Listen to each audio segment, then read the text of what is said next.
కార్తీక మాసం 4వ సోమవారం కావడంతో ఉభయ దేవాలయాలలో ఆలయ ప్రధాన అర్చకులు విశ్వం నారాయణ శాస్త్రి, ప్రసాద్ శర్మలు స్వామి అమ్మవార్లను పరిమళ పుష్పాలతో అలంకరించి ధూపదీప నైవేద్యాలతో సమర్పించి ప్రత్యేక పూజలు నిర్వహించారు. ప్రకాశం జిల్లా త్రిపురాంతకంలో కుమారగిరి కొండపై స్వయంభూగా వెలసిన శ్రీ పార్వతీ సమేత త్రిపురాంతకేశ్వర స్వామి, శ్రీ బాలత్రిపుర సుందరీదేవి ఉభయ దేవాలయాల్లో కార్తీక మాసం 4వ సోమవారం సందర్భంగా ఆలయ ప్రాంగణంలో ముగ్గులు వేసి కార్తీక దీపాలను వెలిగించి ప్రత్యేక పూజలు చేశారు. అనంతరం స్వామి అమ్మవార్లను దర్శించుకొని తీర్థ ప్రసాదాలను స్వీకరించారు. అమ్మవారి ఆలయంలో దంపతులు శ్రీ చక్రపీఠం వద్ద కుంకుమార్చనలు చేశారు.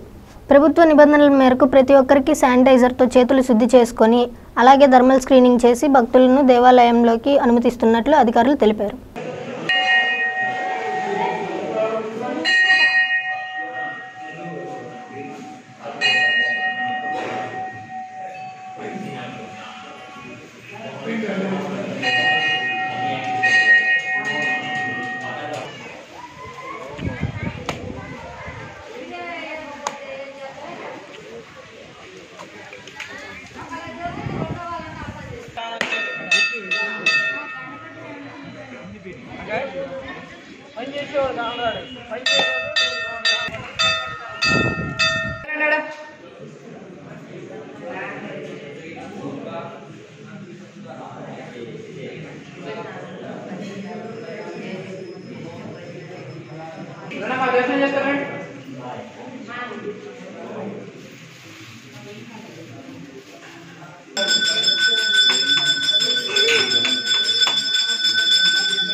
नमस्कार